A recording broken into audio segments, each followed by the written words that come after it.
Fatara fatu le pa ia mal mamalu o le tātou watunu. Ia le nei tai au fou. Ia o le aso lulu le nei. O le aso sfulma le tasi au kuso. Lua afe sfulma le tasi. Fatara fatu fo i le sunga ya karameli. I o ma fatasi e nei tai au. Mātango fie nei tai au karameli. Good morning and welcome back to our morning show.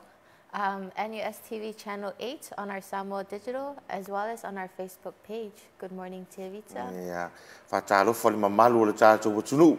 Mai mo mai lungo o le tātou televise.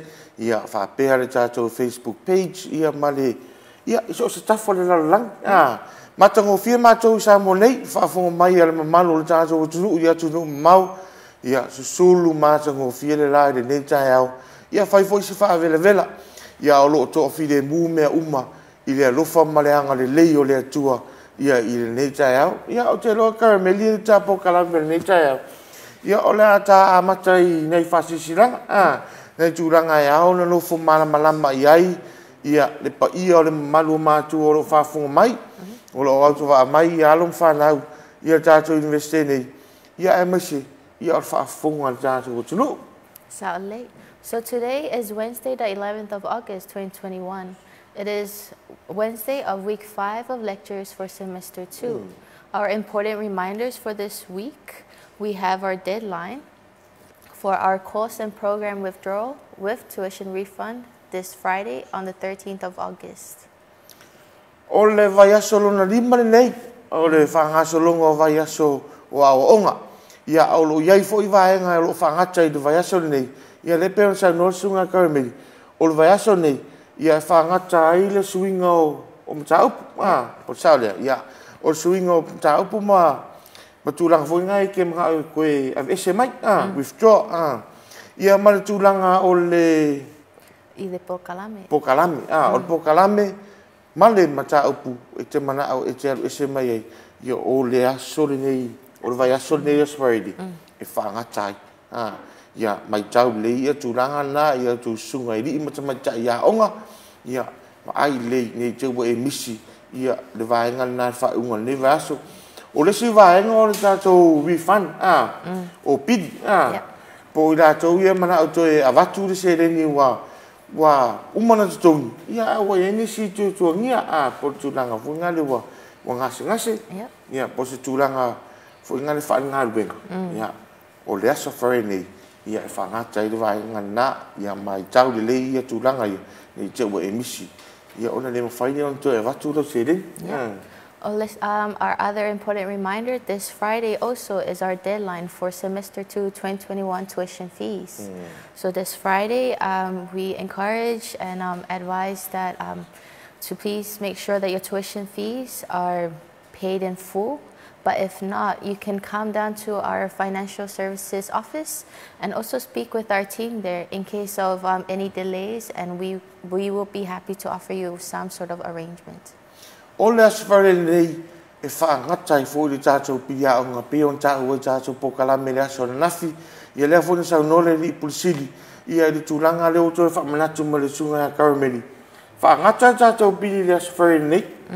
Ai a whaapea e nisi tūlanga ia ua le lava le whaasoa po nisi futuna inga. E tā ua lou tala au mai. E tā ua lou tala au mai. Ia o le whaasoa tai ria o le tātou vaenga o tupe. Po tātou finance team. O i nā taunua, i o la a whai e whiutanga inga. Wa lena sau no mani no karameli le a whiunga le ripulisiri nafi. E mawhai ana le nā tungi awa wa i lou. Le pidi a onga o le ri ipo tamata i a onga se pe a ia le taimi o suenga. E mawhai ala na sue. Ai a whaapea e o tu le taimi o le whaunga e le umana tongi pidi. E le mawhai la o na whau. Nono winga. E ta ua le tongi o lo pili a o leo wa watu le whamama a venga. Te le whamama a venga. Ia o tu ina atu ele. Tātou investe mal pulenga. Wa le stūlanga ka meri pere ne mawari sa noanga pusila na. E ofo i maka. E le mawhai fo na. E ofo i lau transcript. Po le pepa fo le whamauni ai ua e whahau. Po ua whamauni ai ua mahea ia sa vaenga o pokalame nei. E le mawhai una viri sa tātou. So late. So all our results, all our services, ba umale tato semester 2, it will be all held ba whape o lo'o iai, so outstanding, especialo tuition fee. So that is why we encourage if whape lava e lo'o lava fo isi whaasoa, elelea le longo mai. If you're not able to come in on campus, you can email us on studentinquiries@nus.edu.ws, or you can also give us a call on 20072. But if that's also an issue, and you can also reach out to us on our Facebook page. So just please make sure, contact us, and we will be able to assist you and provide you with a response as soon as we can. E mawhai ona e vili mai, I le tātou telefoni e le lua o ofitu lua. E mawhai foi ona e emaili mai, I le tātou emaili nei lunga le tātou Facebook page, po tātou penga o whamtaranga. E mawhai ona fiso tai mai e a karamit. Ai pe ona vahenga lea, e tā ua le su mai. E mawhai ona vili mai, whaafesiri mai po ai a inga. Po a conditions. O tūlanga le o le tongi inga le piti. Ai tā ua le sa ua mana o mira le saini. O le whengainga. E mna mia ro tala au mai page tonu. Pea umona e whaafesiri mai matu ina atu fo I whamtalanga e tā pena ina. Because e tauaranga sau tāta. E sau e saini le tātou whengainga. Wale in tātou whengainga whainu ho telefoni. I le maluma, I le whaafonga mai al mamalu o tātou tunu. Ia, whaafesiri mai I le telefoni, whaafesiri mai I lunga o tātou email. Ai tā ua foi, lo su mai ia ma whaafesu ta I vaenga. Finance team. Also, for our scholarship students, tuition fee, please make sure to contact your scholarship donors or your scholarship contact person, especially for those le administer I le NUS. So just make sure just to reach out to your sponsors, just to make sure your tuition fee is settled. Mo lato uma le na maua le no scholarship ia mai wata le a fale a onga I le amtanga tausanga a fa pe o le te le vaenga le scholarship fa mole fa so tai ia le fala potonga ia po le vaenga o lo lango ina po sponsor ina lau a onga ia fa so tai ia mole ngaso lunga fu nei wata nei te I watuai ia ai fa malo watu ia lato uma ia lo maua nei ia manoa ia wai le ne amanoa maua uma I fana wa onga ka me ai o le situ langa ka me le no vai lunga tātou penga whamtananga. O le fōwhala wilo ai le ia suafa I tātou ia mai tātou avno skosipi le mai le mtanga luenga wa onga. Le no vai e na pō. Oh, okay. O le ala wai lunga tātou penga whamtananga. E whaafonga mai la ai tātou uma o lo le avno skosipi le mai mtanga luenga wa onga. Sisilane lunga tātou o penga tu whailangi. No vai lunga tātou penga tu whailangi vaenga Google Drive. O la wasa wele lisi o le tātou uma ia wa. O la wai ei le skosipila. Yes, we did post or publish a list for all our scholarship students here at the NUS on a Samoa Observer Sunday paper, but it's also now available on our website. Sisilane le maua ia lunga tātou penga whamtalanga le website. Ia na fo lunga le tātou Samoa Observer. Lena tu na tu le sa. Le so le sa. Not last Sunday. Ia. Na lunga fo le tātou newspaper Samoa Observer. Na wa tu umare lise o swafa I tātou. Ia o le o toi whaauau. Wa te loa e lisi vaenga le o le toi whaauau. Ono re, o tūranga fo le whaare tonu o le kwata muambu. Okay, so the list that we provided is our confirmed list for semester 1, 2021. Terminela lo faso lo foyako review umakako scholarships just to double check my performance or to make onga. Yeah, and then once ready and finalized, ukoela ko silisi for semester 2. Yeah, ola e fa malo ia la to uma ia na maua le no scholarship. Ia fa mama avenga fo I matu te rol vai nga lo ma fa fa na wa lo amatana to we fan wa ira to ina to ngit pit le la wa wa tu ngel li si de ia te ro la wa va pe ia fe tau ia le uma le sa ta mama le u te fa so ai to mo wa tu lo ma tara fie de ia la to uma la ia la tu la li ia so fa I mo le si de no winga la swa le nei fu tau no mai A refund? No, this Friday, it's a refund for semester 2, Semester especially 2, more okay. students here, private. Yeah, but for refunds, just make sure to come on in, visit the student administration office to uplift confirmation. Yeah, nga process ay lola, go request for finance. O whamatala uma e winga ia I whaafisili matulanga lo mana o mia isa marama anga suma tātou o nanga ia o li imatamata ia onga ia mo tulanga e whaamamlama o mai vaenga ia peo sa nole sunga karameli ia karameli o lisi vaenga tāua le peo na tāua o le si whanga solonga tunga o le ako whau le o vai nunga tātou penga whamatalanga So our 2021 September graduation has been confirmed and scheduled for the 24th of September 2021.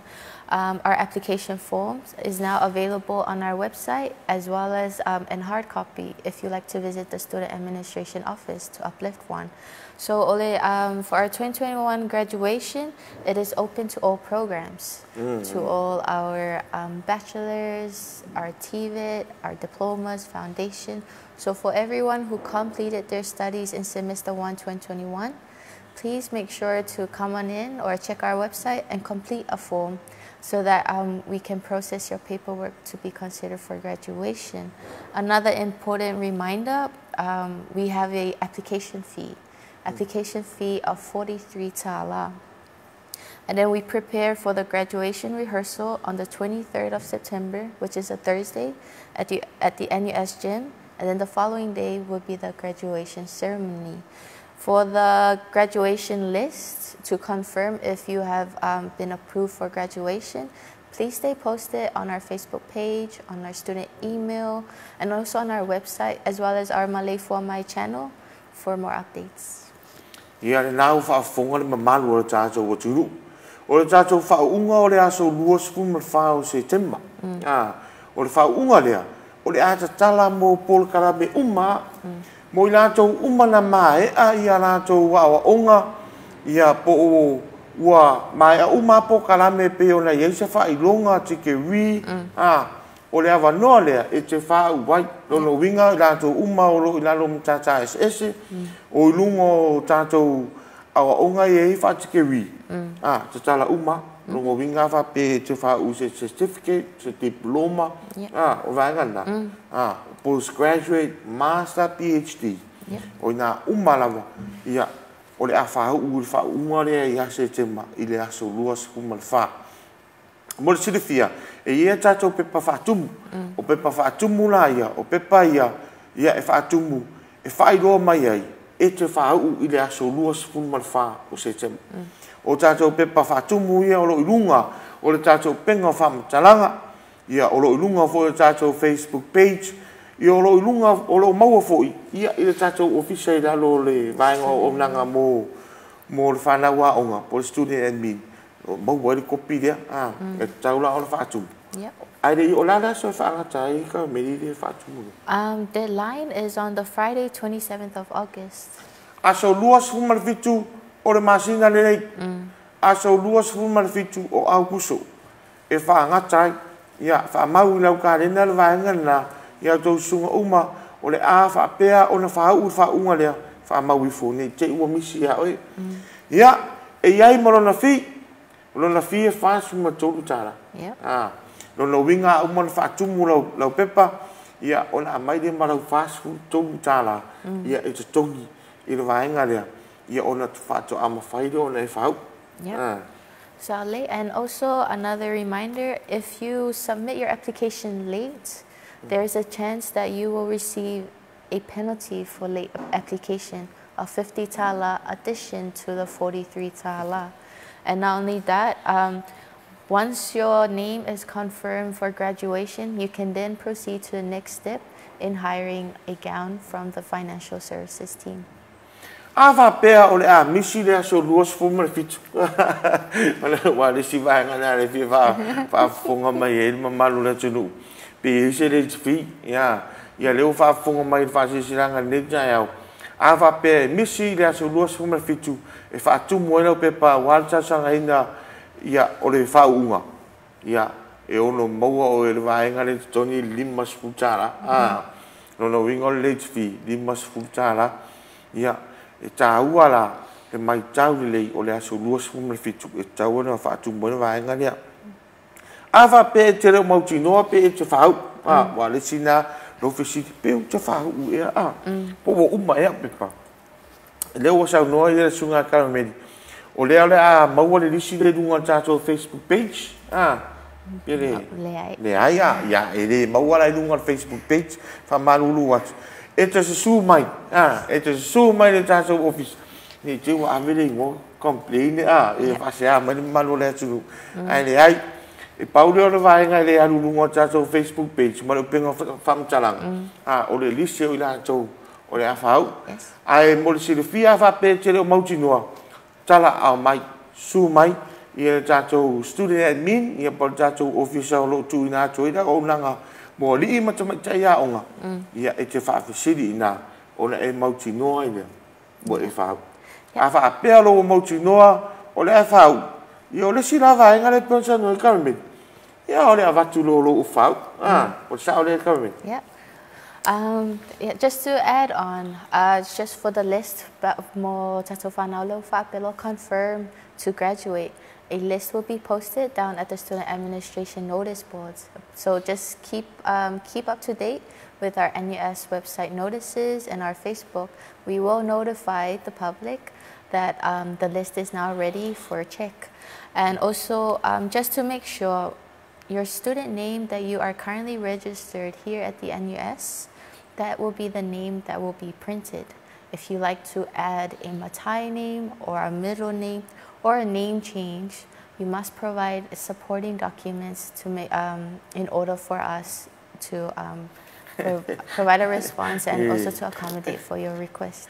E sa o le ia le sa nga ka me ni tsa o le chile va nga fai ma nga luinga vo nga le te le nga sua na su mai le stala ia Timoteo Yohan ia o for te mo fa unga ia wa watu wai mai ngo matai se fulu le pe o va nga na ia pe ia e ta ora va nga lu sa no ka me e ta ua fa pe e te mana o te fa popo lo wingoa po se ngo matai ia wa waso ia fa le le fu o ia o le fia o le ngono fia ia ai ava pea lai te mana e wha o popolo so fa matai i uma o lo wingoa rena e restaurant e tā ua lo su mai ia mare pepa wha maonia lo wingoa le pepa fu inga ua umana restaurant le lo so fa matai ai le lo so fa mai se le ai o le ngō matai ana le wha au ea o le matonu e le ima se sio matonu e te tonu le ngā vaenga pato ata tonu a ia karameli mana tō vaenga ua e su mai ia male pepa wo umana restaurant lo so fa matai mai ngala na ia le o sa no ia le te mai tai ia karameli e ta ua lo su mai ma se pepa fa mani e pole ala va toi ngai ngoa e te ua mana o tu ye ia wa na mata le ngo su tama ia ai mai e fo le au si o mana o fo tu e ma fai ua ma son to lua le fai o son to tu o to no le fa so longa le o ingoa ne pe o vai nga ia e ta ua le au mai o le pepa fa maunia ina ia mauti no ai le ofisa e sa o le vai nga We have a scenario, for example, okay, for a name change. So you, for example, like Stephanie Mary, and then your last name was Timo, and then you were adopted. And then after your adoption, you received a new birth certificate, which then changed your last name Timo to probably to Beteru. So normally, this is how we have checked your birth certificate, your new one. Your new birth certificate, there's a previous name box, Lalo, in that paper. Also notes down that your name, Stephanie Mary Timo is now Stephanie Mary Petero. So please make sure that you also double check that when you make a very big name change, you got to make sure that it's also reflected in the paperwork you provide, because if you only just bring Stephanie Mary Petero without anything mentioning Timo, it's an issue for us because pretty much you are a new person. So just to keep in mind that you need to provide confirmation and also connection paperwork to make sure that your name change reflects your previous name as well. Yeah, o le si le vaenga le usa no le sunga karmik ava pe o ena o vai tamaina o le na every star ia mo vai ta ingo timol fai ia i vai tamaina oi le lo o vai tama o fai ula ia pe tau ia ai ta ua au mai o le pepa whanau. Po o sesi a pepa whaamari ai. O lo suafa. O leo whai o leo suia lo whai mai a timu. Ia pe tau, i te taunu nana pepa whaamari ai. E te taunu nana au mai mai. Timo, ma pe tau. Wa a saulanga pe tau. Ai re timu. Lono winga lo wha pero visi. O oe o sesi tangata. Tangata fau. Tangata fau tono universite. O maenga ia. Le mamalu le tātou tunu, ia fo i mai se whamatalanga al pokara me nei tai au. Ia whai fo i le nao le nei, mātou te tau mawhai na vai vaenga. Ina ia mau tutu le lei, ia wha maunga. Ina ia sao, ina ia mauti noa, ia o le lei mātou toa wha maunga. Ia wā nei wha maunga, ia e anu waso, ai sau waso. Po whea la vai te aru ai, e te toi fo i mai nawa. O le to tono wha maunga tātou universite, ia lo suafa. Ine mo fai fo untu atu au nanga ato to ma nino la neta au mai se fa mauninga ia e mauti no ai e tana fe ngai swinga ne ole asu yedo sofa e te manau e tu lunga tu spas po lunga le pepa le ala le a fai do wa mai ala fai lunga mai university au Samoa. Yeah, so for access to our application form, you can find it on our website, www.nus.edu.ws, or also on our Facebook page. But you are also welcome to come on down to the Student Administration Office to uplift a copy. So that's our update for our graduation. Our other update for this week, this Friday, Ministry of Health team will be here on campus at the Le Papa Ingalangala campus Tomatangi, stationed at the foyer for the Aoa building for COVID vaccinations. So please make sure if you're nearby, or for all our students and parents for the National University of Samoa, as well as our staff, if you did not have time to receive your COVID vaccinations, please visit the university at the Aoa building foyer for the MOH team to assist. Yeah.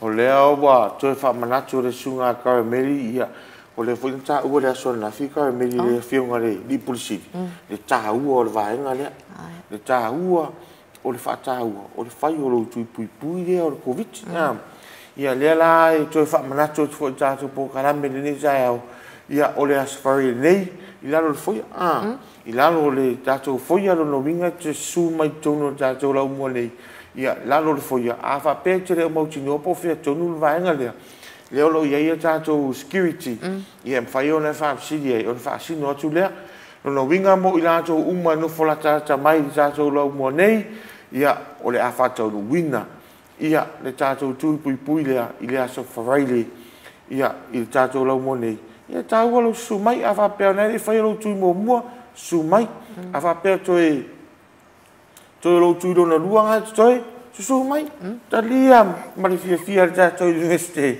ia lo su mai wa o le tui le nei ka me pui tātou o tāua na ma whai ona pui oe pui au pui tātou ma wa le se vai nga ka me no vai ana po lunga o penga whamtalanga le o whaasalau o le mo whai na o tātou mtanga rengo so fo manolo i ainga le o sa o ai household foi ngai ale na whai roana po ava pe te mana o mia le tui pui le te tonu oi e le o fa tonu ina lo tui pui te mana mtanga renga o sa o i lo ai mane la sa o fasi e mumu sa o fasi e mumu e tau ru mo lo fali e le o se fu a sa mo o le i e mumu le na fai lo mai o le i e mumu e tau lai luma lo fat e fai do mai e mtanga luenga o lai fia fai tu pui ai va pela te lange tau luma e te alwane tau I luma o le fale pe fa pi I luma lo fale I le fu sa mo e le am se afe atu dana ngai le o fa to nunga le na o le va to tau mtanga luenga o fa to nunga le mai tau mtanga luenga o le fasi I mumu e fai do mai ai ia e mana o mire ia no tu sa o ale o tanga benga fai lo tu pui I te fani e au noa ma lo tu e tala au se sia vai and just a feedback because this is what we did during measles but there was one family during volunteer nga wako ko luma lako fale but e kua mai lako fale mai le main road so ele iloa mai le ofisa la ele fale ngai ko lo papi mai la ko so probably best to make sure to hang it at the main road so that when the MOH team drives by they lo and then they can just drive to the back to Sipo ai le ainga lenga ko ia le na e tau le vai ngai mo tino ai le e mtanga ben ia le vai nga tonu la o lo ia fa wa fa pero fani tu ole awala se tu lo ele tu ta fala ai vane ia le tau du ma tonu wa lo fani ia ele do tu du ma awala mtanga ben ia le vai nga le ai tau fa manino le ia e ni se vai nga Carmelio tu fa mnatu mano la tu I'm going to today, Wednesday, we normally have our culture hour from 12 p.m. to 1 p.m. So kind reminder for our 12 o'clock Whaingaloktu up at the NUS Vale Samoa. To all our students and staff, you are all welcome. There will be a short service. But if you are nearby to our partners, to our public, and would like to join us for a small service or short service here at the NUS Vale Samoa, it is at 12 p.m. to 1 p.m. Famanatu tato sa ni ngalotu nei tu la sfuma luanga I tasi ia ta ualo tala au mai ia tato wali mo mai ta ia onga ia me se fole nga fa ia onga ia ole I tu la sfuma lua ia la fa tau tai ai tato sa ni ngalotu masani I tato fa Samoa ia tala au mai tato mafutai I nei aso ia nga fo ia talo ile tua ia fa mo nga mla sanga tato University. Yeah, well, our next guest coming up is a representative from Center for Samoan Studies. So please make sure to stay in tune with our morning show to listen in to what our Center for Samoan Studies have for us today. Yeah, na o tato maro falo ni o la so ma tato pokalam. Ia o le sui mai tatou wa o nga tau Samoa ma su nga tau Samoa ia le ala so mai ia tau lo on sai mai runga e se fai tatou marolonga ia to tadi mai ia ona tatou fa longo le ia mai mo fo I da tunu ia ni se fo vai ngole a tala loa nga ia tatou pokala me ni tau ia ala tatou wa nga I tatou marolonga to tadi mai.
About Samoa is just the love.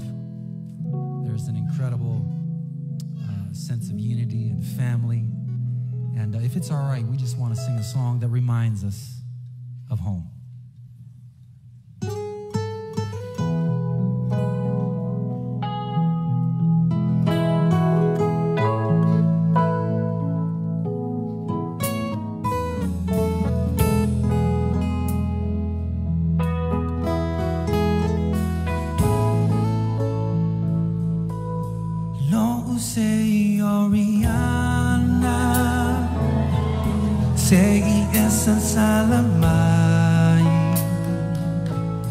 It's enough for my maunga, Maleifua Mai.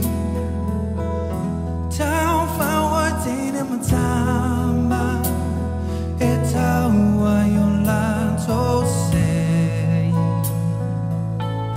Ai ulima ile awala, ma pepe se ile oriana.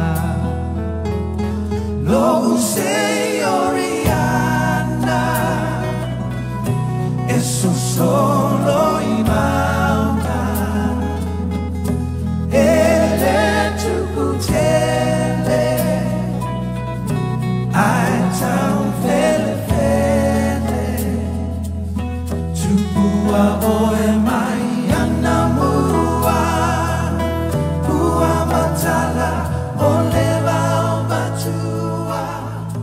Satewa io Samoana, lo sei Oriana.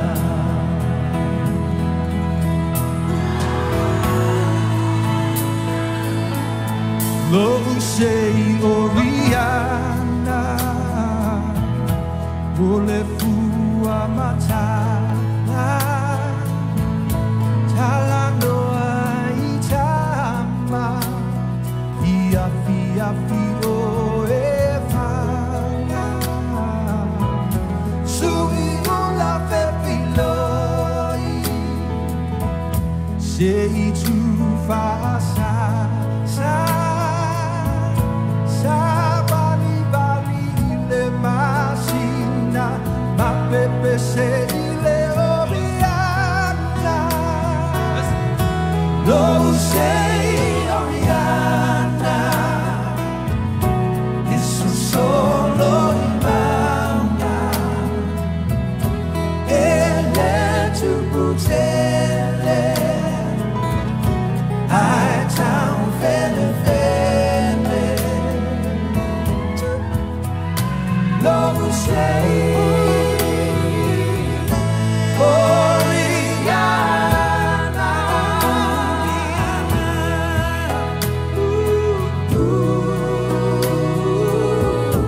Lo sei Oriana, lo sei Oriana, e son solo in banda, e le tu pute, ai tau fele fele, tu bua e mai anamua.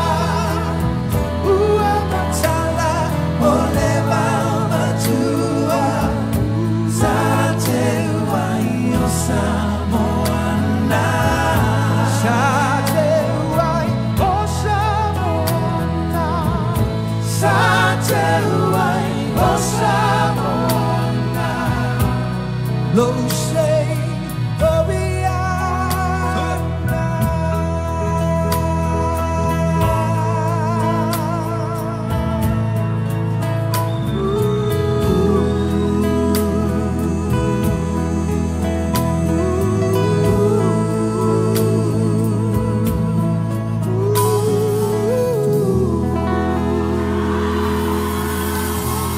Please give it up for our cousin, Miss Vicky.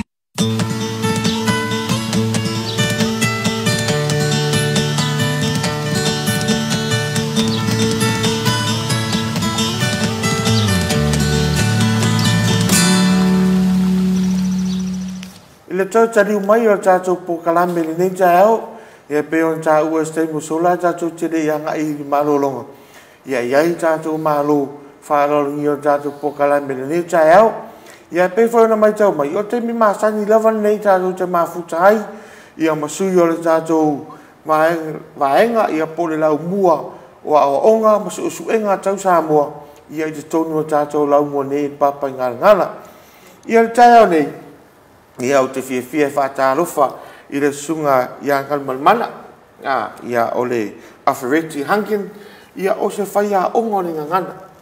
O i tātou lau mua nei i le papa i ngana. O se tamari i bua leva ma loa fo ilana tautua. Ia luas fu lima tausanga. I o tautua le tātou University Victoria University. I Wellington e New Zealand. E tele fo i ia whaalapo putonga.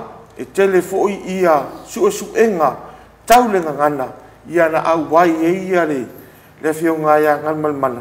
Ia lea lau o fia tātou pokalami. Ia leo whai masui o tātou lau mua o ngam susenga tau Samoa.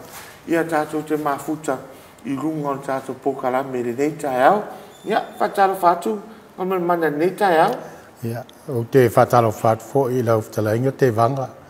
Ma neo pa ia tau langi o le ale o iesi whamtalanga e whatu lo watu pa ia nā. A pe fo o fia e whatalo whatu le pa ia maulunga o le au whafonga ma le au mai moe le nei ai tuaso, ma lo lava le so i fu mau ma le langi mama.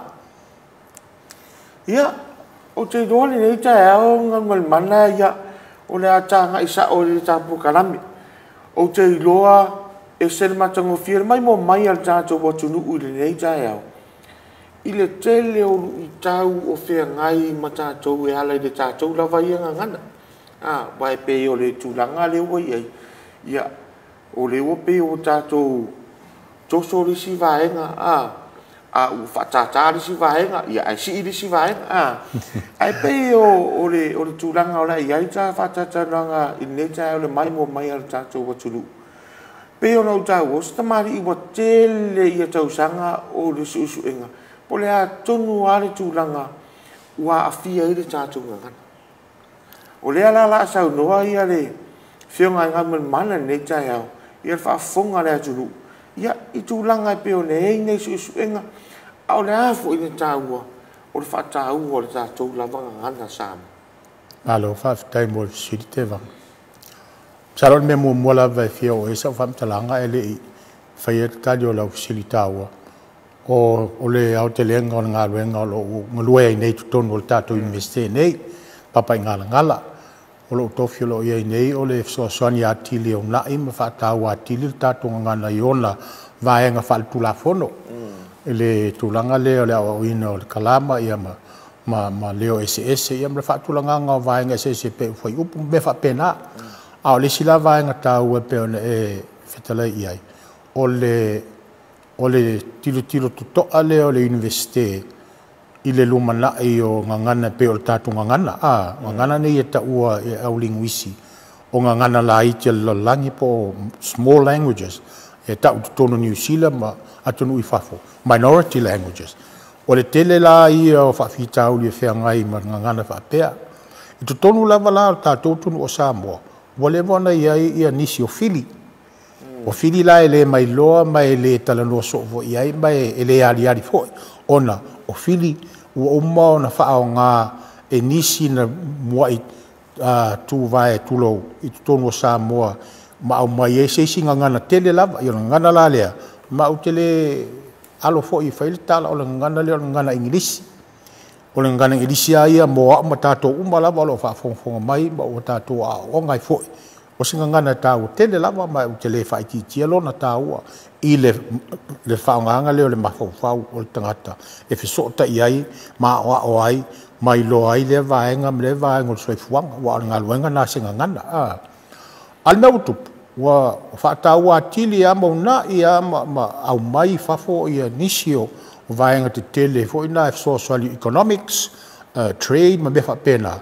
E una ia atili ele ta o ngana le English ele ngale English foi la ngana malolosi saina ngana Europa e malolosi to e level tama ainga e pui ai malango lango ai mauna ai iso se vaenga foi lo soifuanga o filina te tele tatu tele mai loa a filina e maua isali linga falinguisi le la ele au ngale tatu polo kala mine universite sau stay mi lumai wa amata la ata mamaia alo mafana o lo tatu tunu wa ai fili nei ele oni fili fa pe tatu te mana o te atu ona eleanga a o fili e a faina i pe tatu le no fouta ia ma faia tatu ngaruenga ia tu foi la fa mtala gala ofisina ole fitele ala le ole talitonu o tangata e ta watu le mele lo le mele a pela ngangana ona afisi lo le ia ai fa ta le ma le fa ta waina mela na o isi o ye pesi ta to ngangana e tu tonu lo to i fale o Samoa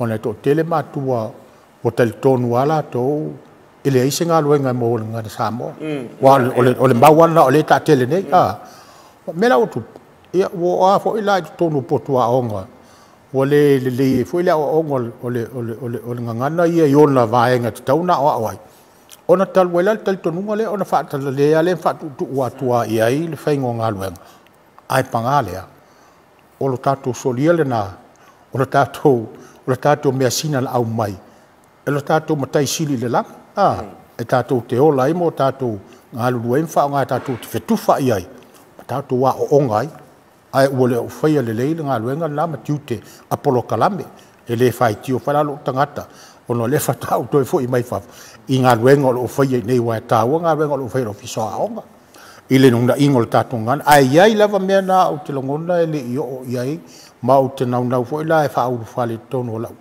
te mo fainga le fata o sa wa nei tono tatu universite nei e fa ai loa matatala na i fai to ma fa malama na se tilo to ia tato students po e lo a onga i me de tato no fouta ia patato sa union ia e pe o le telenga na se tali la ofisili pa mole ya matango fiere sa no na mana vai e pe o vai na vanga le wo cha jo ia pe wo cha wo fu ile tu langa le o ngana malu usia ia yo le ngana fa saina le usa uru le wa fa le me fo le ngana saina ai o le si vai nga ia ai sa no ia ni si vai nga o lo e fi sa no e fa apupula a tilia ia le linguisi le o le ngana samo tai yo o lo to ia la yo polo kalame pe o no ngalua ia nei o le faia leo polo kalame foi le ina ia malama le ia manino tatou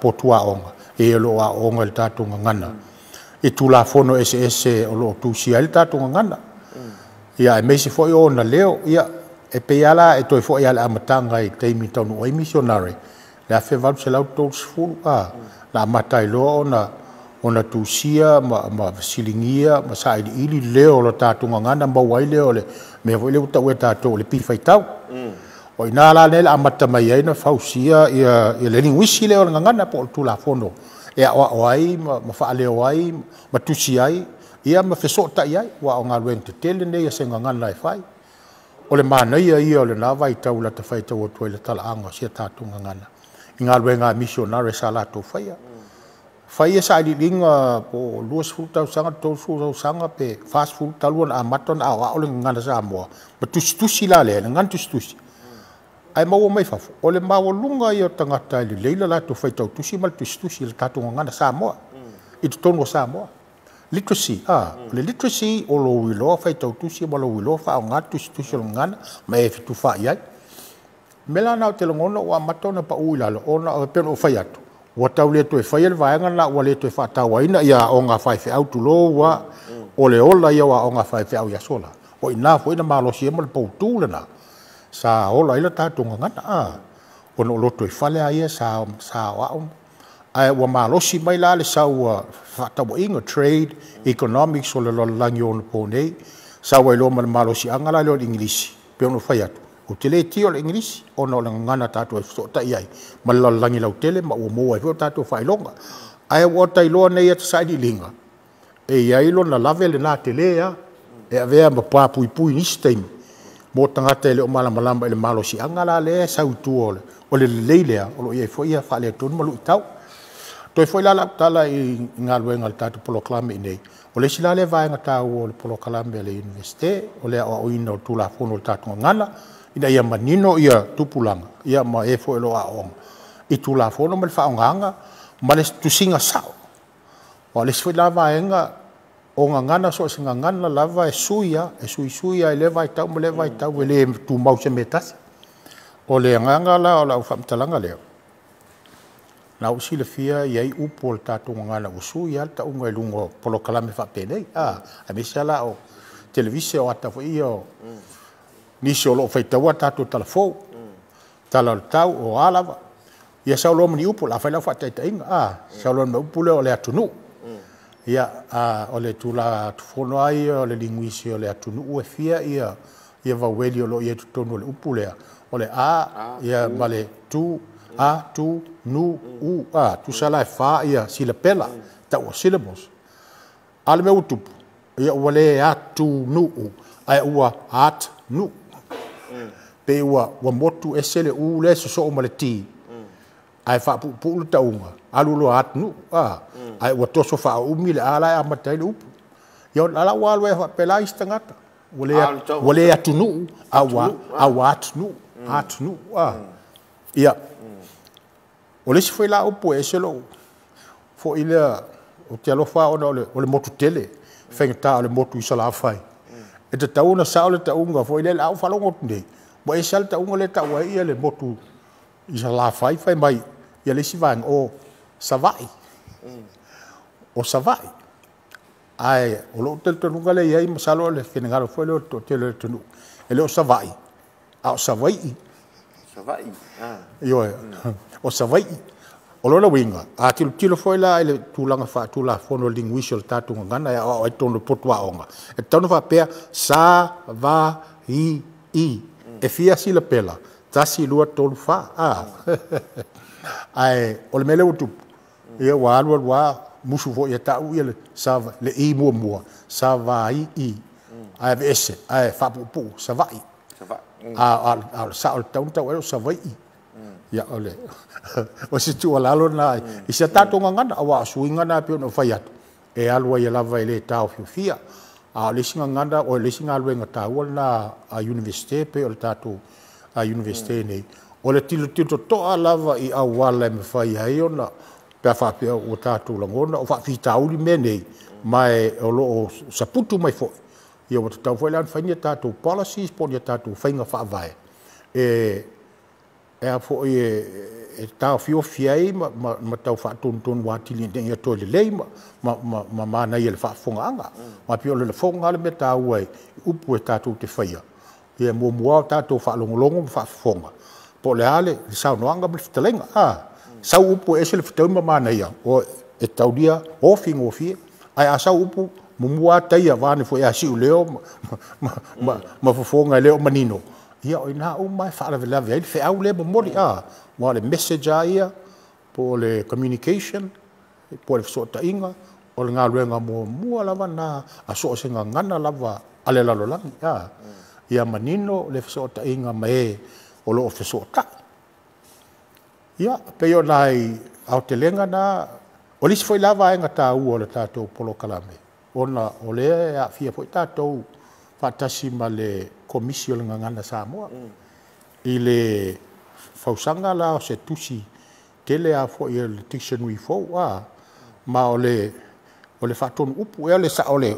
tulo wa se yo tilo sa o le tusi faton upu o le tusi faton upu la le o lo nga lu e nei le komisio le tatu ngana Samoa fatasi e ma so ni nisio ma to mo le tatu universite e toe fau ma toe faatele ma toe faatauatili ma utu foi upu fou se tele o loo manaʻomia i totonu se tusi faapea i le gagana Samoa lava ia e le isi gana ingilisi o loo ia i totonu o le isi lana laasaga tele ma le tāua ua faia nei o le tatou malo Samoa faatauaina atili o le tatou gagana o le fausia le ma le o se tusi faapea muamua ia matua ave mo ia upu ese ma upu fou o lo fa nga nei tonu tatu nga nei tonu lesi o manga tata ese fa nga luenga malo fa le mai fa le awa onga o fa sai nisi o alava a upu o lo fa nga upu lana o lo na un lau fo ile ia le fo nga luenga tele e au mai fa tasi tu tonu tu sile Matango fia ngaluenga a le ngaluenga le lo fatio inga chacho komis. Ia male fo mautino le fa funga le tunu. Ia mal fa longolongo fo inga man. I vainga i o le lingmis. Ia o vainga o le ngana. Ia mese fo o le tofi o le ngana. Tofi o le ngana le chacho te. Mai e si fa vesili ngal mana e pe masani ano vesili. Ile tulanga le tatu ngana. Ona pe e o ma lusi se ka tatu ngana. E ma fai ona au se mata up. Fa se inga fa se inisi. Fa se inga o le matematika. Ia wa o le sina va nga fa pe mai fo inisi o fa ia onga. Ia. O le tulanga fo nga le fa nga tama o finga ta. Ia mata upu nei e mese lava la ia tu ai nga ia pe ta o fa pe tani o terms fa science o terms fa mathematics e ne o ma lo si le ta tu ngana e ma fai ei ona o auina ma fa fai ngo fie la ia ia mata upu nei be ma fai ona sa no va nga leo ai o le si wa le si si va ai le what why ma da yetsi to ta o tele ala ofisili ole tasile lu tau tele lava o lo fianga i pea mai wale va na tupu le mele mai ile le afo ile fa opunga fo ile ole prophecy come true ole mafo anga le mele ono ilo wa tel tununga le wa yene tel fo ina sa li dinga sa o fai tau fo i me lo tupu isi ngana pe o tato lo langi lau tele a fai wa fai se awa onga fo ilea ele fa pe o mtua o mai tangata mai fafu ele au ngalto ngana ai o me tupu o me na e fai e la to te musu ia le mafo fa tangata ele au nga o le mela to fai la tala tau tali la usilita ua lea e wale va ona mana na o to tele ia nisi e au mai ia upu o fa sai nisi au mai upu ma vaenga o le matematika fai fatata inga mata upu ia lua i to tonu o le ngangana Samoa e whaali liu le ngangana Samoa ma o ai ia le matematika mata upu se nei ai leo whaia ona fai mai le aini resources po ni tamau a inga fo ne me whaia le ngā ruenga ai ale whaia ma tia e mua mea na wa mena tonu mo fa step fa senga leia me o fai ona fai a le lave na ele o yese tali tonu ngotele fo ile e ta o le mele la fai ele ngana le atato on fai mai le titi o le si mea o te longona fai fa fi tauli tali tonu le fa pe a mesial tato ngana o le ngana o feta lainga ma sa unoanga ma le vano nofo ma le vata puia ma le vale lei esa a wa vea mea na pe o fa tum wa i fo ile le unda ingo le ngana ai tau fio feila le ingo ngana le fo ile le mata o se le tau fai o tutele o le tato ofisa o le fa pe o le tu sili mane tato ofisa o lo ye ne ma pule mai la to ia ai mai tau sanga o leva o te tali tonu o ina sa da tau fa fai lele mai ai ia se mau tau fa pena o le ngana Samoa o le au ai matematika i vasenga i e sawa mai lalo i e o vasenga lea ai sawa mai ingilisi au tafa e o fatasi awa o le talitonunga na research o le linguistics la wa nei o le ngana mua le tangata a fafau ma fa mai papa ai lona fina ngalo lona ma fau ma le so ta inga le na te fai lo langi le olai o le me putu sili na ta first language po le mother tongue o sa linga na te tele wa telefon fo ya fa pela ana fa pe ma tua fa le leilinga ngana sa mo ya so whatever a vatu le ingilisi al wat fa wa toilunga wa le la wa ye polo kalam fa pena lo langi te mil o fa ngana mo mo tamaiti a vatu lo ma le ingilisi po la la ngana le ta le second language a vatu fa wailunga fa o ye le papa fa vai ma na ye le lalo o le le o tongio tupula o le polo kalame le ana matu tamu fai e tutuila tu so tolu fata o sanga talu e sa so sani fo e bilingual po le dual medium language program o le fata waino mother tongue po le ngana mua a vatu e ma le ngana lona ua le ingilisi o fatasi o le lei o maka o tupulanga wa matona ona fana na mai ini sila la le Amerika a le wa tau a mata tu tuila se polo kala me fa pena o te tel tonu la o se polo kala me fa pena fa maro si au la tatunga ngana fa ta ua la tatunga ngana ma toe fa fai on tiute ba nga luenga ia pe o le fsilingia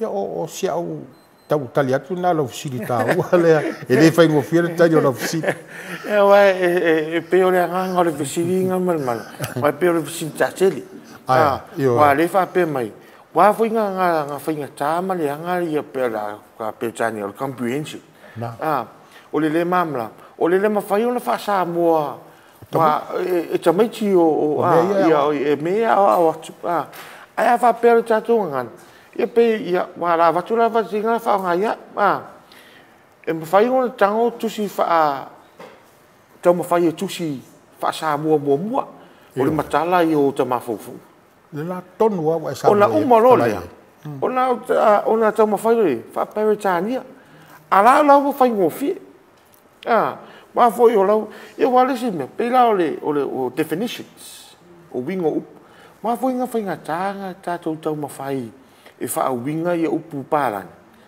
por fa peritania fa palan ia lo tacheli fa peritania o le mafai foi o fa di o upu ila ta ita ngana pe o vai ngalena o le si vai nga tau le o to ma tu le talo lo sili le ma la sa ma la tala ngale o le ngana le e tala noa ai matua ma le ai ngala tele i le fale i le ekalesia i fafo ia la fanga o nu o le ngana sa mo a le watu ma le ngana ngi sile sa o le potua o la taimi fa o ngai ia la fa o ngai na tamiti le ai le o lai la tu lo le ma fo le tamiti fo le tu fa inga le tu fa tuai o wa o le it's that communication pe na after life o le sota inga le na e mana mia op e mana mia ia ma fo nga o fo sia i op ia ma tal tonunga o ala wa ma fa vai se uma pe ona ia le vai nga le vai nga si o bang o le ai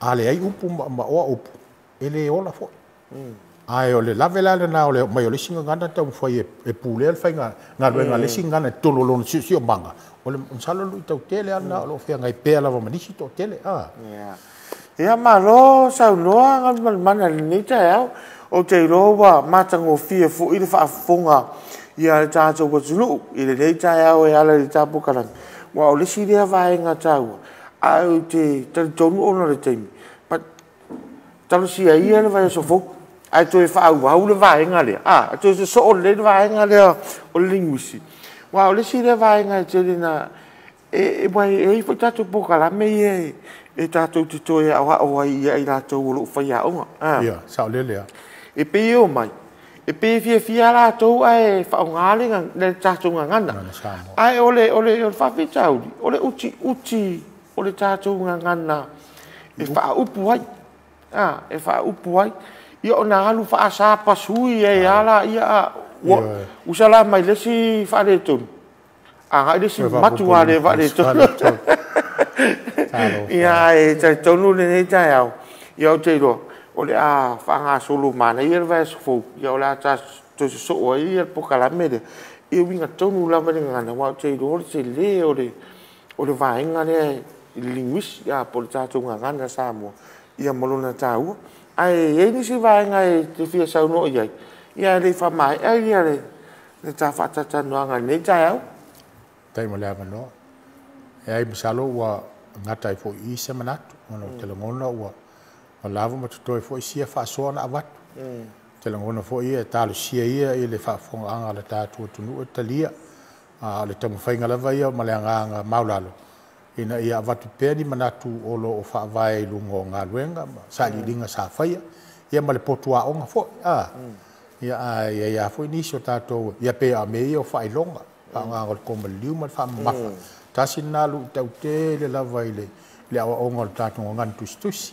ia pe ona ftala ia a tonu to mo si sia vano ia no tal no fo ila le ile fo vai nga mo nei tem aftai te le lava mo le vano o mo tal sia wa nga malu wat fo o yes fa talanga o fa le ton la fa fonga sa mo ia o masani ia portal tau tai ia se ala mat mele ia fa tai tele mo lava no ia fa so foi ele mo malu tato ia le to fa ia mal malu fo tato o mai mo nei tai lava ia le u fa fonga malu le tato o tunu ia fa cha no ngai nei ta o ma fionga ia ngal man mana afiriti hangin ia o se li fa ia onga o se tamali o le tato o tunu ia o lua tau sanga ia o nga lue ia le tulanga o le tato ngana o le puipuinga ia ma tau ma fai sa i fa vai inisio vaenga ina ia ma fai ai ia ona fa nga ina tato ngana i le tulanga tau sa moa ia moli atu fa te telenga man mana nei tai ia ai mo te minei ia la fai sa tau malolonga pupu a tau mai ia o tato malo fa lo ngelo na lua nei tai ia mai le sa fa inga ia o onga ia o la fola tu nisio vaenga ia mai se nisio pokalam ia o lo hanga ia nei sa fa inga i le nei fo inga tau Clean hands, save lives.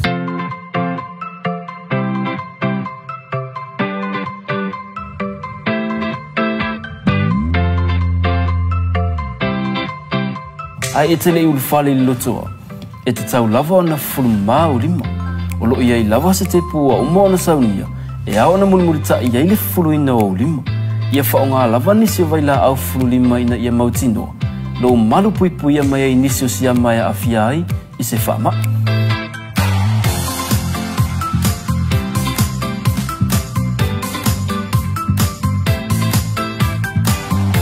o le tu o le whaonga ina fo i o tatou whale ta ua e pe ona sila fia. E te tau lava ona whanu mau tatou lima i le taimi e mai ai ona whaonga i ona fuanga. O mea ai matau mawha ia sa o loto mai siama. A mata mai le fulu mamao o lima. E tele soifua o le ala vea ina mai i whaamai. Pe a whaonga paipa ua mai o na fausia. Ia sa o loto le fale ai mai siama. O no fuanga fai tele matumutumu e au pito silio na lamatia. A wā e to o tele tangata o le auia. Whaonga paipa o lo i tutono o le tato o loto a. A e a nga i le pasi, fufulu mua o lima. O le pasi, o ni no fuanga wā piapi e whaingo o fie o na pepesi ai whaamai. E mawhai o na lavea ina ma whaasawina, pia whata ua a wala ma whata ita inga. Fufulu mama lima, o le aunga lea ma le whaamoe moe e ao o na whaalau tele. Tātou ngā lulu e whaatasi mo le malo loina, e ao na mata lava ia i tātou lava. E sili le pui pui, lai lo le tautonga fitia. Tingin mama, pasau ingai leula.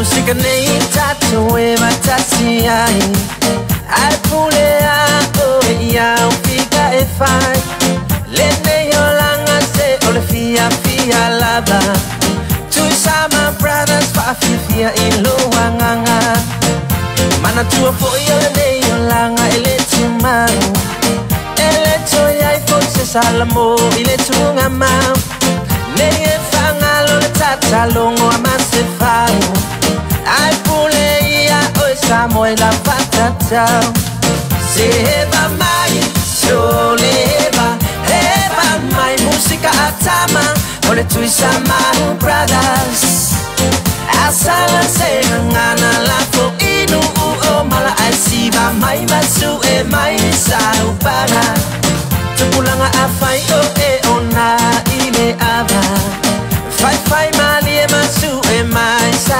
upanga se ole ona eva fia ele tai ona mapatia sa ole fauka go ole happy male fia se eva mai soleva eva mai musica atama ole tu sama brothers asala se ngana la fo inu o e mai sa upanga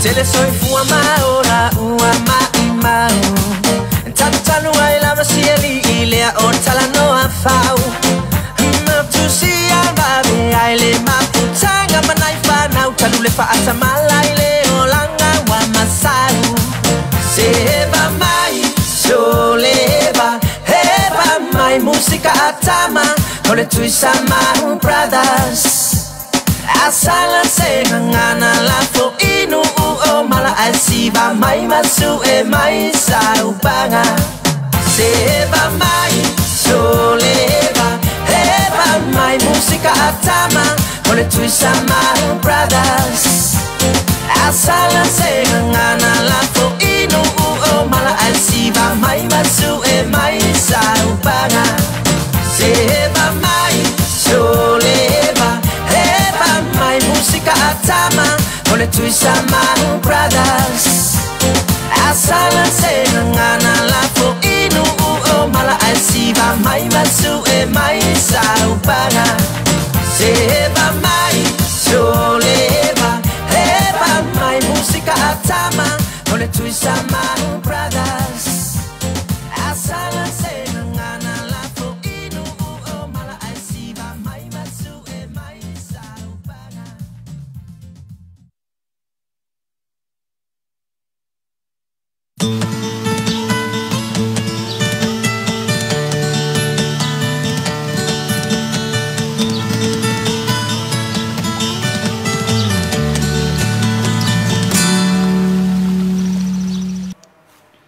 Talofa, and welcome back to the NUS TV channel morning show.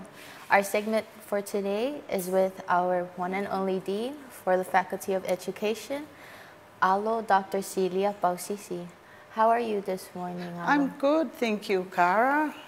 And we here at the Maleifua Mai would like to congratulate you again on your new appointed post. But today, so we will pretty much be covering everything generally for our Faculty of Education, but we would like to start on feedback on our enrollment for semester 1 2021.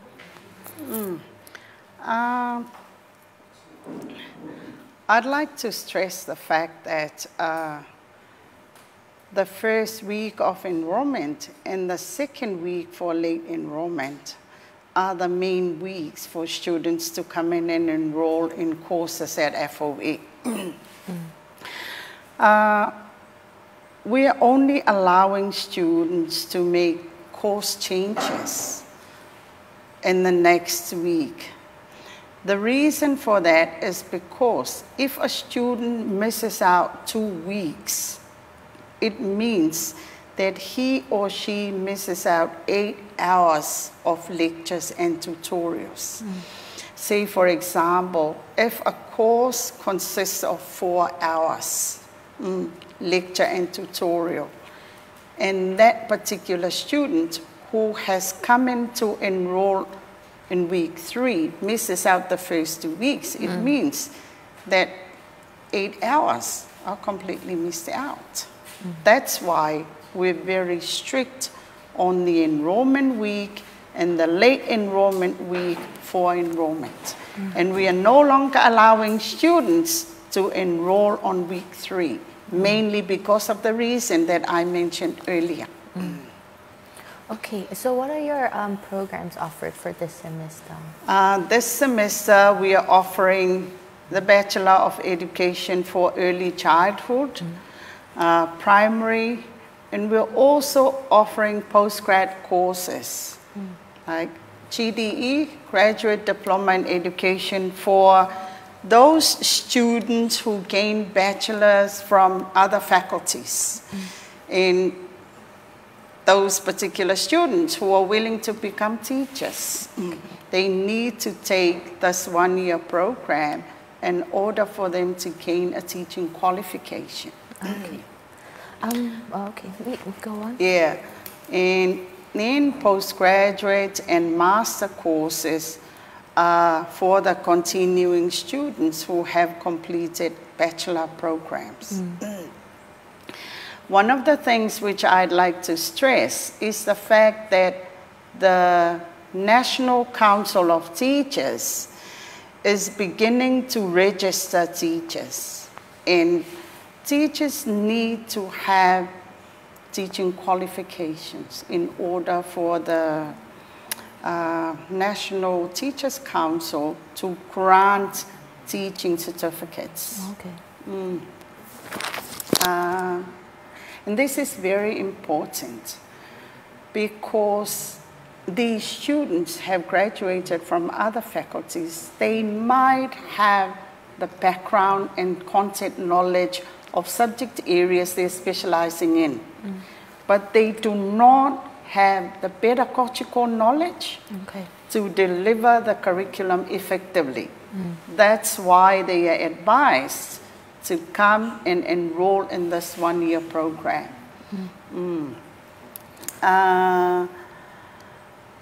The other thing about enrollment is the fact that there are people who are supporting schools, either as teacher aides, volunteers, reading mums, or librarians. If you have rendered that service for 3 years to a school, you are eligible to enroll in the Bachelor of Education Primary. Okay. You are not eligible to enroll in the Upgraders program, mainly because this program is particularly for those teachers with teaching qualifications, either a certificate or a diploma. So when they come in to upgrade to a bachelor's degree, would qualify lako. For alvaengala, volunteers, teacher aides, reading mums, librarians, you are required to do the full program, which consists of 24 courses. So if you are enrolling in ODL courses, make sure when you have completed those requirements of 10 courses, you still need to enroll in 14 other courses. Because the B.Ed primary program consists of 24 courses.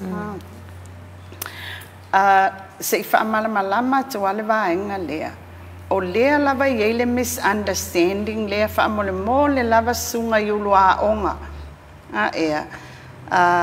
O lea yele fautuanga e whaapea o si vaenga lea volunteer, pe teacher aide, pe librarian, pe teaching mom, e anga vaai le Upgraders program. O te whaaloalo e whaiatu, e le ai. O le vaenga na, though they have teaching experience, related experience, they are required to do the full B.Ed program.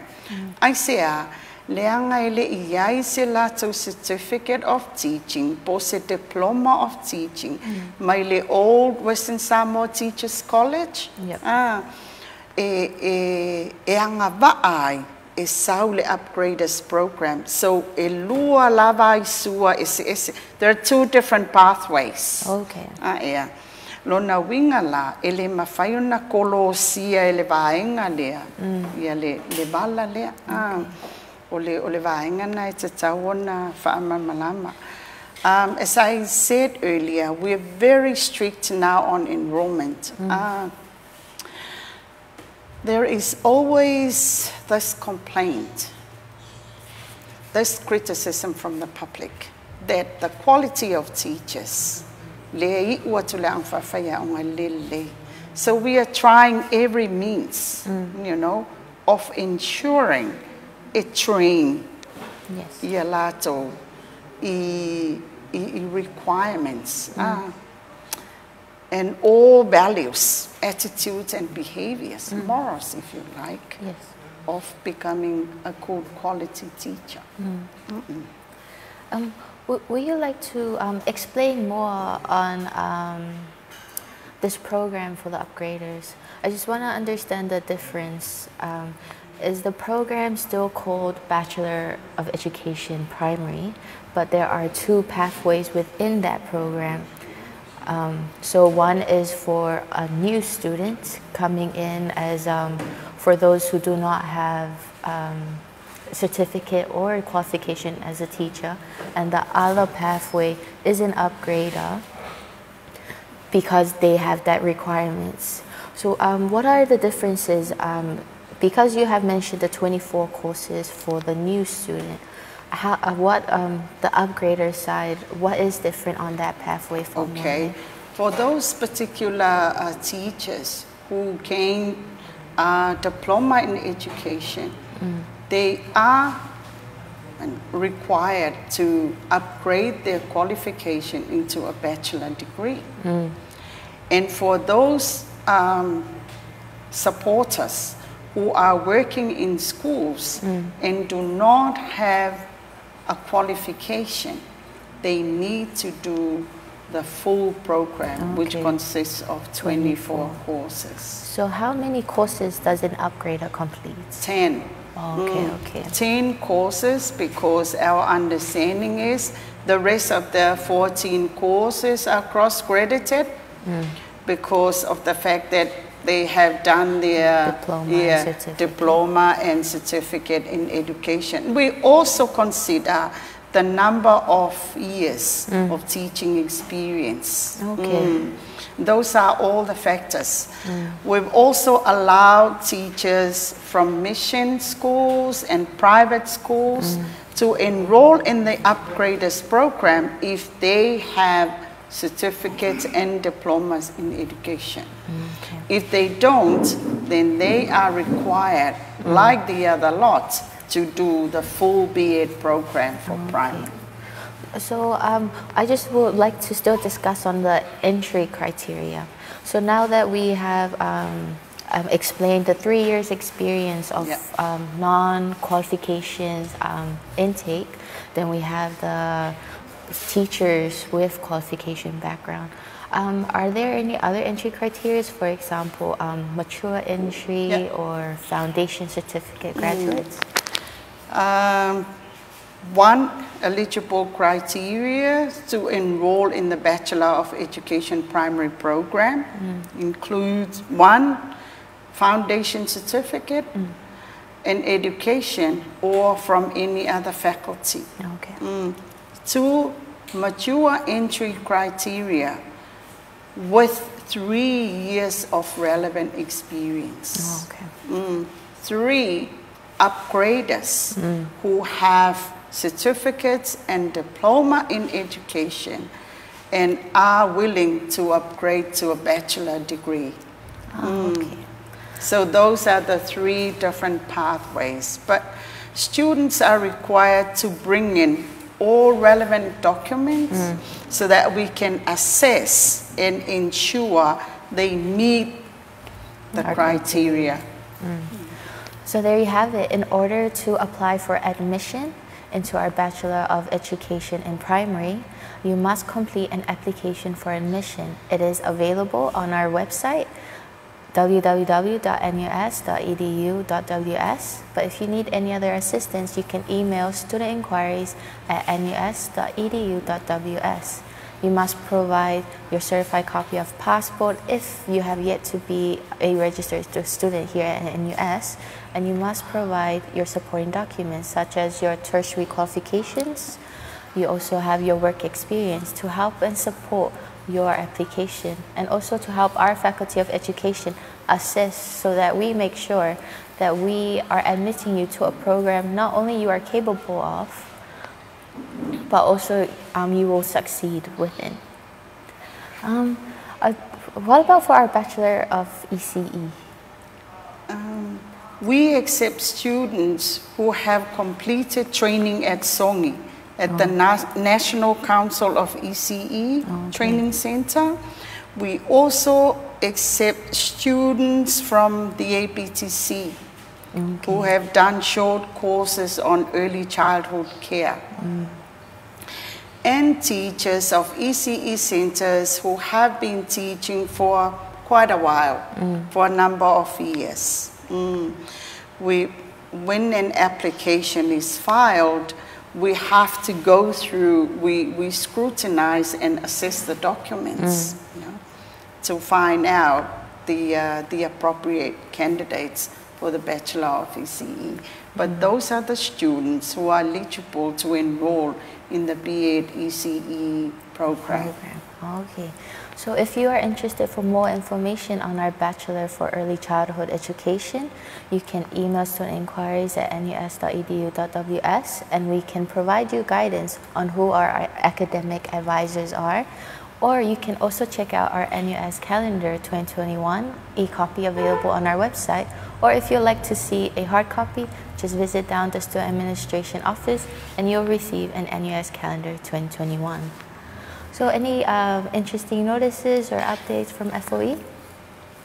I'd like to remind all those people who have completed programs to please come in and apply for graduation. There will be a graduation on September 24th. Yes. Cara. And that will be your chance to graduate. Please uplift a form from the student admin, give it to us to assess, and from there you should be able to find out whether you're eligible to graduate. Another important reminder is FOE is hosting the Va'a Pacifica Education Conference on December 13th and 14th. And all the teachers are invited to attend, either as participants or presenters. Okay? Please contact the FOE secretary for further information. But we would like practicing teachers, former teachers, and anyone who's interested in teaching and learning to come and participate in this important conference. Well, thank you so much, Maleifua Alo Dr. Celia Pausisi. There you have it. If you have completed your studies in Semester 1 2021, our applications for our 2021 September graduation is now available at our Student Administration Office or on our website, www.nus.edu.ws. But please, we still have one more segment with our School of Maritime Training team. But again, thank you very much to our FOE team, and please stay in tune for our next segment.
save lives.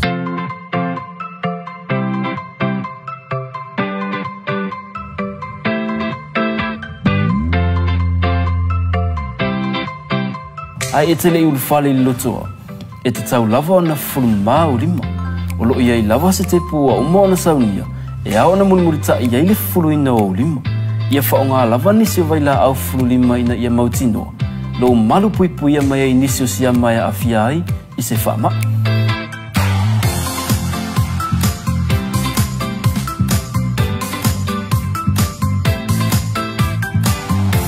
O le tu o le whaonga ina fo i o tatou fale le tā ua e pe ona sila fia. E te tau lava ona whanu mau tatou lima. I le taimi e mai ai ona whaonga ai ona fuanga. O mea ai matau mawha ia sa o loto mai siama. A mata mai le fulu mamao o lima. E tele soifua o le ala vea ina mai i whaamai. Pe a whaonga paipa ua mai o na fausia. Ia sa o loto le fale ai mai siama. O no fuanga fai tele matumutumu e au pito silio na lamatia. A wā e to o tele tangata o le auia. Whaonga paipa o lo i tutono le tātou lotoa. A e a ngai le pasi. Fufulu mua o lima. O le pasi, o ni no fuanga wā pia e whaingo fie o na pepesi ai whaamai. E mawhai o na lavea ina ma whaasauina pe a whata ua a wala ma whata ita inga. Fufulu mama lima. O le aunga lea ma le whaamoe moe e ao o na whaalau tele. Tātou ngā lulu e whaatasi mo le mālolo ina.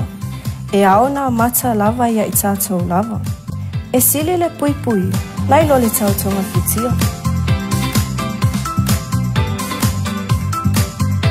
Ina mama, whasau i ngai leola.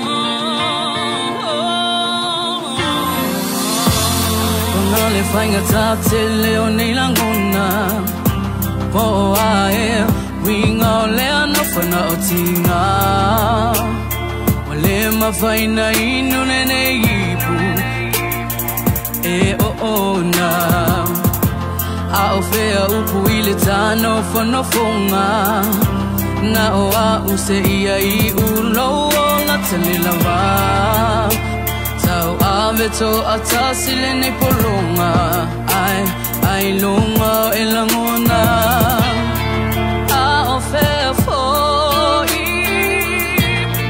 Tala noanga i le telefoni Wana o la molo tofi O le ta o whenga i na to oti Ia whawai mea uma le whea lo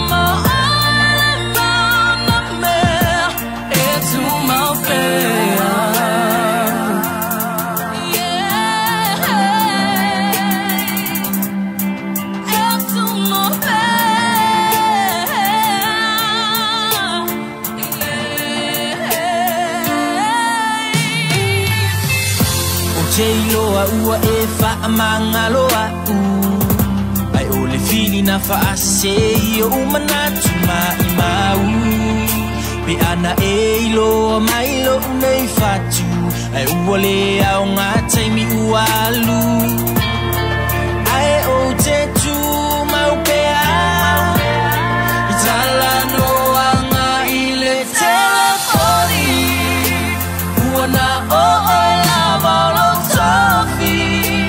Ole ta ua whenga I ngai tuoti Ia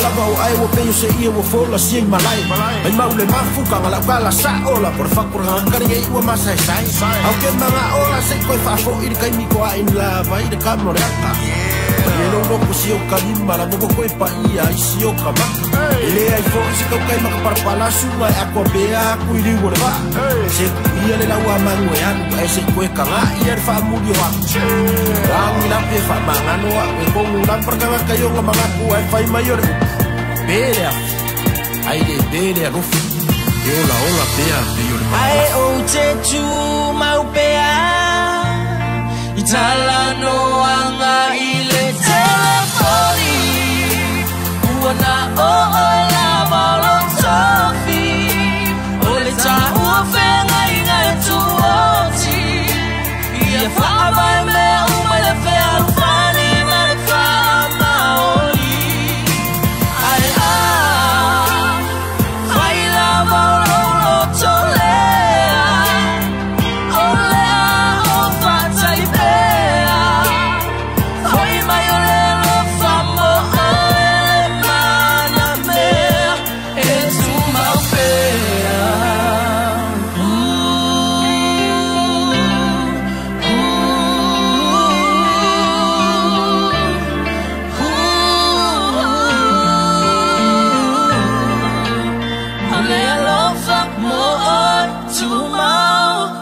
to my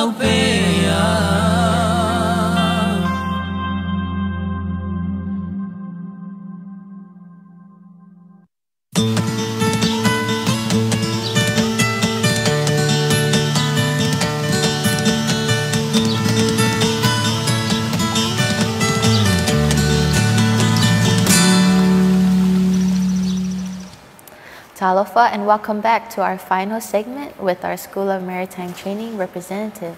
We'd like to introduce one of our lecturers, Tuala Toluono Lama Toluono. Talofa, if you want Tuala, wa mai oele ni taiao? Ya, mangu ya faftai, alfat fo ya oele, tina, tai ole, pokalam. Okay, afa Samoa le tato School of Maritime Training, o le onga o li iwaa. Ya, famule Tuala, ya be share mai e boa ia ni to targets bo wa fo email lo to focus ai mole ni tuata. First time mole no ole me momo o mako pe ese me mako ya o mai ko mo ka ko o mako e faka o discipline. Okay. O le discipline na le faka o mako e faka ka fo le mo ka me ro ka me ki faf. E whakingonga luen, o ngore mere o kupungi. Sa kele a bangoa whioi wa asai e asui. A pua makanga uki a bango. O ngā kuri maika maiki. O kuri maika maiki. Ia, makaure fo i o kampanginge o i ka maiki e whainga luen ngai whafu. E ringa se kasipe luangia kungu o whainga luenga. E laka, pe luas furu, kos furu anga ilu. Alo inga la, e kasi le bango. A pe luas furu ka ngaka ia e ki kilo e lewa ngone e kasi. A kuri mai lar ka mei ki ka ko i rea mio. Le angare. O pēla i ngaka ko. E re ko ies ka ko awa ngo inga. O nisi ka. Ai a le leila mio ka me ki kile. Ia o ngā lofa leo o whamoe mo inga fo e kampangi. O wha pēra kampangi. Ok. Ko e meses ka me ki sa mo. Le ka me ki sa mo le ngā mai momo. Ia o ngā creative foi leo lesi awangoa mo kakamiki a o ne kaimire a le angala kamiki ia o le anga foi kako o lesi wa ngasi le fia o lesi ala ngā kupe le fio lolo mai kokongo ka kokongo o kupe mai whanga uia e re o ia o lesi ku e whakau e ma ko le ami inga ia ka pe ngai leo langa kamiki ki wa makolio kamiki e sa warka me ki longa inga malonga ia pride foi le pawaka ka uska ia yonga maku ia fa pe ol maku la ngalwe ka fai le ku ma fa for ka me le usika i le leo kan ka ese okay wa fa pe usika ka me ki le leo kan ka ese ia le ngakala uska il faiao e ala uska i for ka ka le pu le ngalwe la ko e fa ave pe ole aunganga ole tise pe ele va pe fai volero so makumanga fa kinga inka mikile ai o le makau fai fo le ia sinki kongo le mafofo ka me le ka u le moluska ia wa ka me ki ngi vai kai o fai loko ka me e a fai se fa ko ngai e wala ko ma ko fa sa ia o le ama ia e ma ke kam fai la inga ia o ngale le mede sa o ila o ngal mani a ngale ku per ka mama ki ngale ko ko ngele pi inga ia mau sa ngal wa iria o ngale le sa o le o ngal mali e la ku kasi kon kala kero e fa fo e kuri man e ale u fa lo ngi i melo ele kampangi a kuri mai o e ne fa ngai ko ya okay e o fera mela e lu ko fa ngai lo kusi le nga mau ngi le e o le si meo o ka mai ki e a o ngai mako e le fa ile training o le firefight e o ke le fo ya ka mai ki le o fa ngai luenga le fui mu ka ko le experience la mo mai kai le fui mu ka ko e le a onga e le foi mai la ko fa ngai i le nefesa ia o le sipe o le singa i ku holele e ka wea ma ko le ka fai foi le ele va pela ma ko fasia ka mikia o le foi wa mai le e ku ala lo le a i pule nga ka ko e o ma ke fasia ka miki o ma ko fa sala ka miki fa sala nga foi e vele vau pe pa wal no reculi le fai okay fale e va pe o mere ma ko fa ma malu le u le fongo le kamaiki ma malang so sa ka ku mama ia va pela le ska ma kele ko fa sala nga fo i mama fa pe nga vele vau ai ku le le o kilo e alua nga ye o ki melo ngo le okay le fa e po ngi o nga me fo le fa e mako ia me se fo ia le mako ka ma fai idea mio pe o le mea nga le fa le ko ngai ka maki o le amio me mo le fa li yo ka ko uma ka fio la mai fa ia ka mi ka ke fa li e fo lo ka ma lo kinga e pe for ka mi e ka nga e fa mang yang le nga rueng wai o ngi nga rueng e re nga ka e ma wa ka me ki le va ngoi fa nga rueng ai la mo fo le va ngoi e asia ko isia ku ngola langi le nga kele i ma fo wingo le au ia e wa pe o ka ko ia ngai pe ala nga mama la walu ma ka alo mang sa mo ma me o e ka ko ula ka pi au ila le ila e so la langi o pe o ngai fa mang yanga nga mo o ele fa lu iva ia ma mo fo se le ngi le e so ngi o ma ku ma ko wa ia wa o kulanga i kamiki o fafu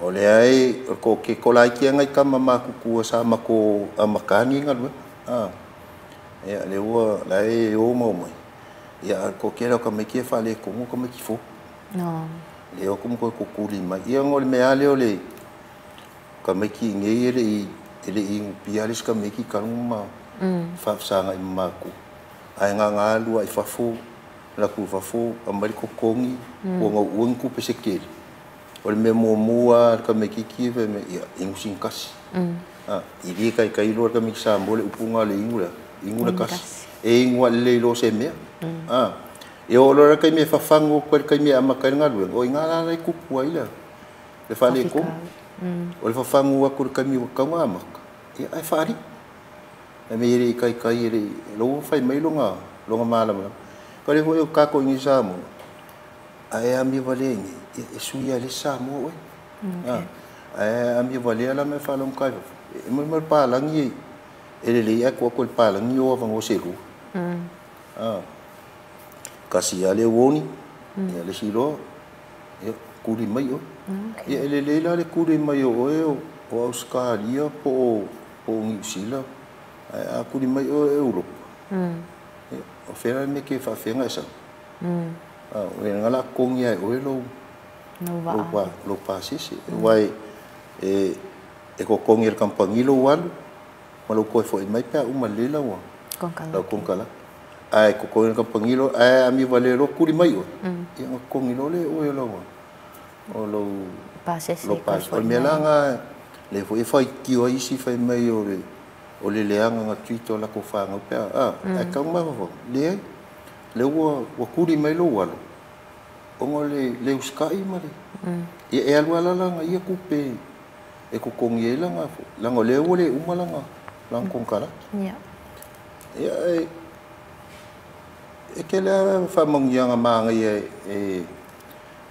kui e le whape foi langa ma ko se pikola au foi le e kau mwhai e discipline ka maikia e whamoe mo foi i mākua ai whamoe foi mākua la ko hoi pikola au e kau kala i lako alo ma lako whanga inga ia mausa whamongia wa ngia o ngai le whape e kukusa pe wa o ngai ngai e le uma e whainga ruenga ngai ia o le ai mangu ia ngai alule i whafoi e whainga ruenga ai e po okay Maele sound so if na fia whawhesiri la kuala like polase me mawhai e le UMSK o ngā support a kua ia le to au nanga o le ia le tato student counselling o lo ngai I tato main campus be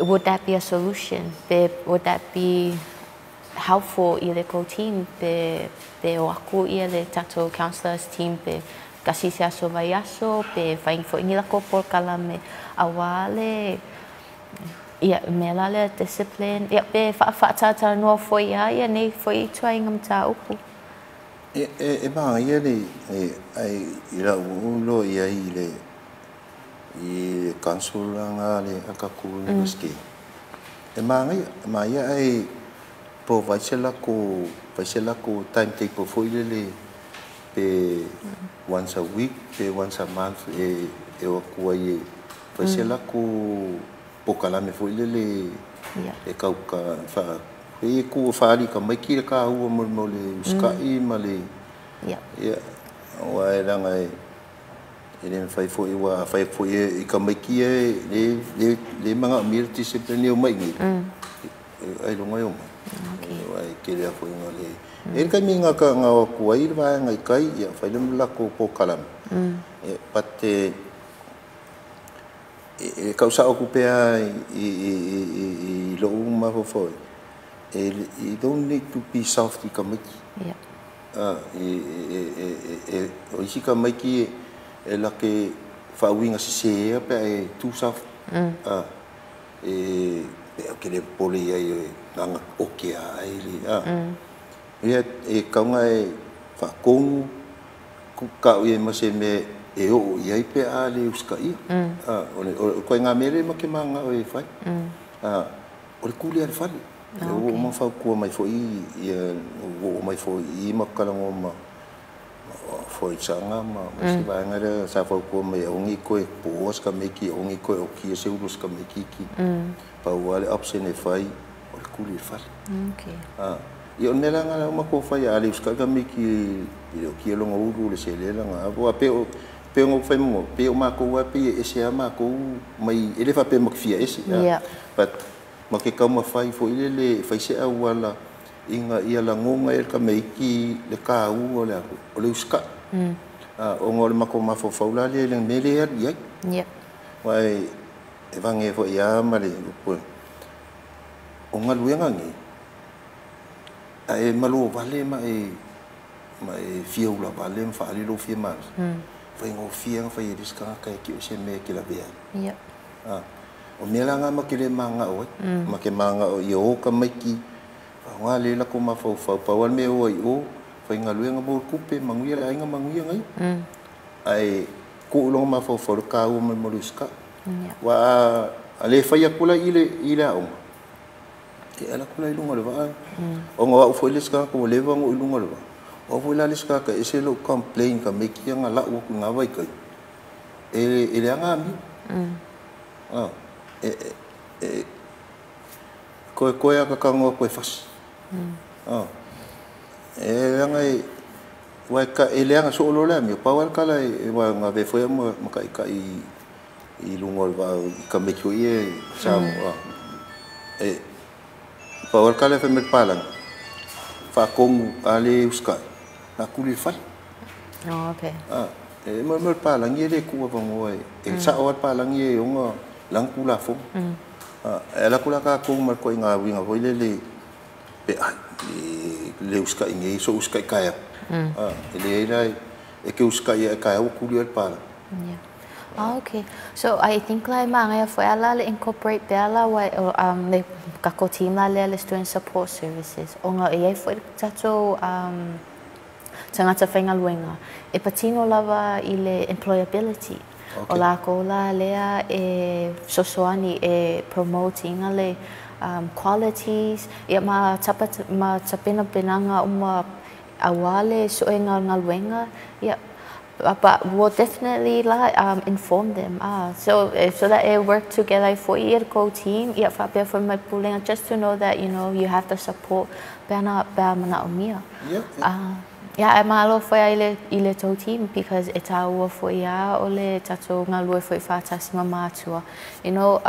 Why ole olanga le tamaiti po ipo de tato fana wa onga e amatamela inga de saunela onga awa ia tapena awani information fo ni awa onga fo ia awa fo ele la tolo manai so ole pretty much ole tato teamwork with all the different components but big famalo to your team any niko highlights po niko notices mo tato fana wa onga ia ole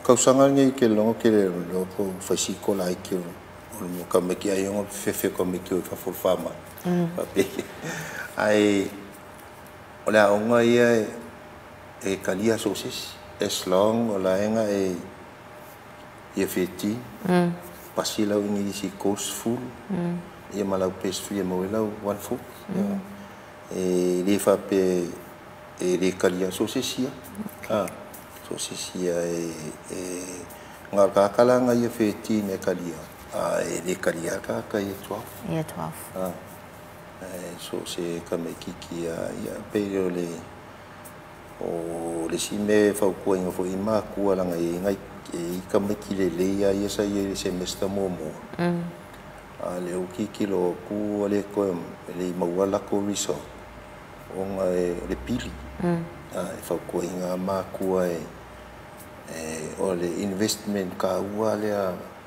al makua o lo alo mana fa ngawi ko le kam ka pi o sai ka ni e le ngala kala fo I fa mangia ngai mo mai e kam e a ngai e kala kam ki fe iwa ke le kam ki o ke le ai ngole le e le va pe o sai ko ngil pi a hor kai me ki sa wel fa mangia kire kai ko por ese me que mangao o sila eu me onga ko minga me anga sila me e pe o lui umanga le o su engol pouco wa le va pe e ki ka fa wa ke wa pouco e wa so esa mfainga e fero mfainga e fero iba okay sa le ngia onga mang vai kai mirangi e wai va ai ka ko kungu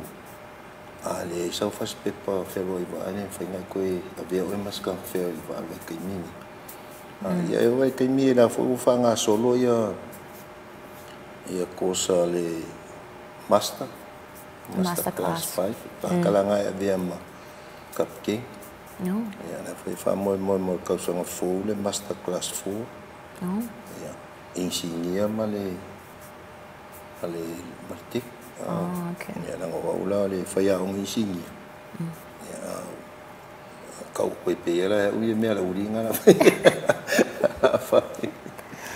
okay e pe o pokala menga la fanga solo ya le basic la ya lu kai mini basic